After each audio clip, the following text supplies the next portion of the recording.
पुण्यात फ्लॅट घ्यायचा आहे. पण कुठे घ्यायचा, कसा घ्यायचा, कुणावर विश्वास ठेवायचा? फसवणूक तर होणार नाही ना?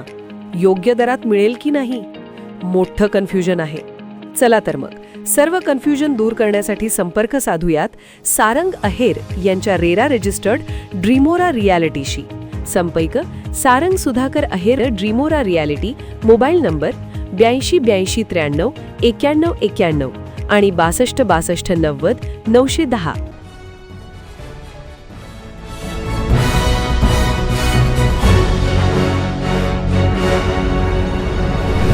आपण पाहत आहात BCCN न्यूज. एसटी बससाठी मलकापूर आगारात भरली विद्यार्थ्यांची शाळा.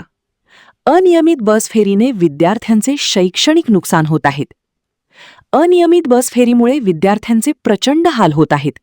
गावापासून फाट्यापर्यंत 2-2.5 किलोमीटरची पायपीट केल्यानंतरही बस हाती लागत नसल्याने शाळेला उशीर होऊन शैक्षणिक नुकसान होत असल्याने ठाकरेंच्या शिवसेनेच्या पदाधिकाऱ्यांच्या नेतृत्वात टाकळी घडेकर येथील विद्यार्थ्यांनी मलकापूर आगार व्यवस्थापकांच्या कक्षात शाळा भरवली.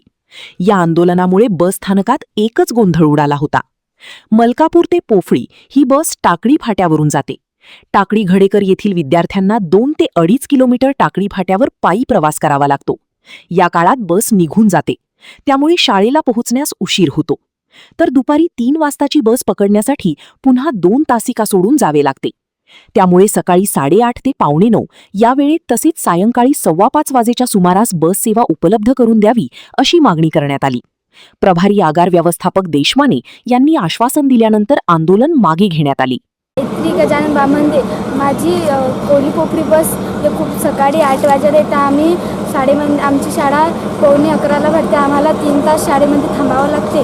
आम्हाला 8ची बस 9:30ला गावात यायला पाहिजे आणि संध्याकाळची बस 5ला, कारण की आमचे संध्याकाळी शाळा 4:30 पावणे 5ला सुटते आणि बस 3 वाजायलाच लागते. आमचे 2 पिरियड शाळेतले जातात. आम्हाला त्यामुळे आमचे शैक्षणिक नुकसान होते आहे. मोताळा तालुक्यातील टाकळी घडेकर येथील हे विद्यार्थी आणि त्यांचे पालकवर्ग इथं आलेलो आहो. आम्ही 1 महिन्यापूर्वी एस टी महामंडळाला निवेदन दिलं होतं.